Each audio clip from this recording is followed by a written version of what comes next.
اعوذ باللہ من الشیطان الرجیم، بسم اللہ الرحمن الرحیم۔ السلام علیکم میرے پیاری یوٹیوب فیملی، امید کرتی ہوں خیریت سے ہوں گے، خیر و عافیت سے ہوں گے۔ عید بہت اچھی گزری ہوگی، امید ہے آپ کی۔ ہمیں بتائیں آپ کی عید کیسی گزری، کیا کیا کرا، کیا کیا مصروفیات رہیں، کیونکہ یہ عید تو بہت مصروف گزرتی ہے، خاص طور پر لیڈیز کی بہت سارا کام ہوتا ہے، کچن شاید اس طرح کی ہوتی ہے۔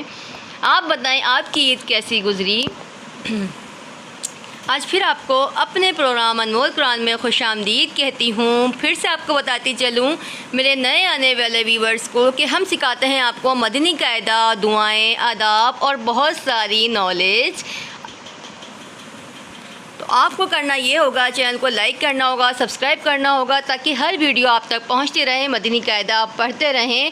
اسلامی معلومات کے لیے آپ ہمارا چینل انمول قرآن مدنی قاعدہ کو سبسکرائب بھی کر سکتے ہیں، اور اپنے بچوں کو اسلامی معلومات دینے کے لیے، مدنی قاعدہ پڑھانے کے لیے ہماری اکیڈمی انمول قرآن مدنی قاعدہ جوائن کر سکتی ہیں۔ انمول قرآن اکیڈمی میں نہ صرف آپ کے بچوں کو قرآن پاک کی تعلیم دی جاتی ہے، اکثر اکیڈمی میں ہوتا ہے قرآن پاک پڑھایا، آدھے گھنٹہ 15 منٹ قرآن پاک پڑھایا اور بس کر دیا، لیکن باہر کے جو بچے ہوتے ہیں ہمارے، ان کو اسلام کے بارے میں اتنی معلومات نہیں ہوتی، کیونکہ وہ پردیس میں ہوتے ہیں، اتنا زیادہ جڑے ہوئے نہیں ہوتے۔ تو آپ کو چاہیے کہ ان کو اسلام کے بارے میں معلومات بھی سکھائیں۔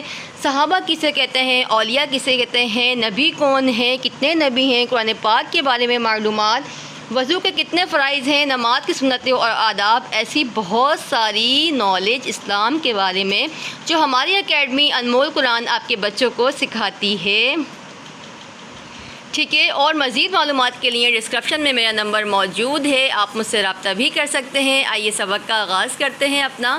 ترقی نمبر 16 ہمارا چل رہا ہے۔ امید ہے آپ کو ہمارا پڑھانا سمجھ میں آ رہا ہوگا، کوئی بات سمجھ میں نہیں آتی تو مجھ سے پوچھ بھی سکتے ہیں۔ الحمدللہ 16 ہمارا ختم ہو چکا ہے۔ آج ہم آغاز کریں گے تختی نمبر 17 کا، جو کہ بہت ہی ضروری ہے۔ قرآن پاک میں بہت ساری جگہ تقریباً ہر صورت میں ہی مدات موجود ہوتے ہیں، لیکن ہمیں مد کے بارے میں معلومات نہیں ہوتی۔ تو آئیے ہم مد کے بارے میں پہلے معلومات حاصل کرتے ہیں۔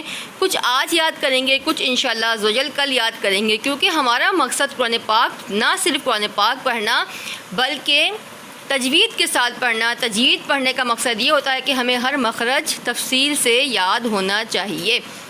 پہلا ہے ہمارا مد کی کتنی اقسام ہیں۔ مد کی 6 اقسام ہیں۔ مد کی 6 اقسام ہیں۔ پہلی ہے مد متصل، دوسری ہے مد منفصل، تیسری ہے مد لازم، چوتھی ہے مد لین لازم، پانچویں ہے مد عارض، اور چھٹی ہے مد لین عارض۔ ایک دفعہ پھر سے آپ کو ریپیٹ کرتی چلوں، اگر اردو پڑھنا آپ لوگوں کو نہیں آتی، جو بچے باہر موجود ہوتے ہیں اردو پڑھنا نہیں آتی، تو آپ ویڈیو ریکارڈ کر سکتے ہیں، بار بار سن بھی سکتے ہیں۔ پھر سے میں ریپیٹ کرتی چلوں، مد متصل، دوسری مد منفصل، تیسری مد لازم، چوتھی مد لین لازم، اور پانچویں مد عارض۔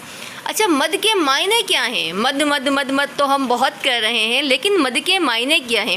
دیکھیں، مد کے معنی ہیں دراز یعنی کھینچنا، ٹھیک ہے، دراز یعنی کھینچنا۔ جہاں پر مد آئے گا اس کو 5 الف تقریباً کھینچ کر پڑھا جائے گا۔ مد کے کتنے سبب ہیں؟ مد کے 2 سبب ہیں، حمزہ اور سکون، حمزہ اور سکون، ٹھیک ہے۔ آئیے ہم 2 یاد کرتے ہیں انشاءاللہ عزوجل، 2 اور نیکسٹ ڈے یاد کریں گے۔ پہلی ہے مد متصل۔ حرف مدہ کے بعد اگر حمزہ اسی کلمے میں ہو تو مد متصل ہوگا۔ حرف مدہ کے بعد اگر حمزہ اسی کلمے میں ہو تو مد متصل ہوگا، جیسے جا، یہ ہے مد، اس کو کہتے ہیں بڑی مد، ٹھیک ہے، جا، یہ ایک مثال دی گئی ہے، نیچے آپ سبق پڑھیں گے تو انشاءاللہ عزوجل آپ کو پڑھنے میں آسانی ہوگی۔ دوسرا ہے مد منفصل۔ حرف مدہ کے بعد اگر حمزہ دوسرے کلمے میں آ جائے تو مد منفصل ہوگا، جیسے مد کے بعد حمزہ جو ہے وہ دوسرے حرف کے ساتھ پڑھا جائے گا تو اس کو کہیں گے مد منفصل، جیسے فی انفسکم، ٹھیک ہے۔ یہاں جا ایک قاعدہ ہو رہا ہے، یہاں پر حمزہ جو ہے دوسرے حرف کے ساتھ پڑھا جا رہا ہے، دوسرے کلمے میں ہے تو ہوگا مد منفصل، ٹھیک ہے، امید ہے آپ کو دو مت سمجھ میں آئے ہوں گے، آہستہ آہستہ کر کے سمجھائیں گے تاکہ آپ کو بھی سمجھ میں آئیں، پڑھنے میں آسانی ہو۔ انشاءاللہ عز و جل کل ایک اور سبق کے ساتھ آپ سے ملاقات کریں گے۔ اپنا بہت سارا خیال رکھیے گا، دعا میں یاد رکھیے گا، ویڈیو کو شیئر کیا کریں، چینل کو لائک سبسکرائب کیا کریں۔ انشاءاللہ کل ایک اور سبق کے ساتھ آپ سے ملاقات کریں گے۔ اللہ حافظ۔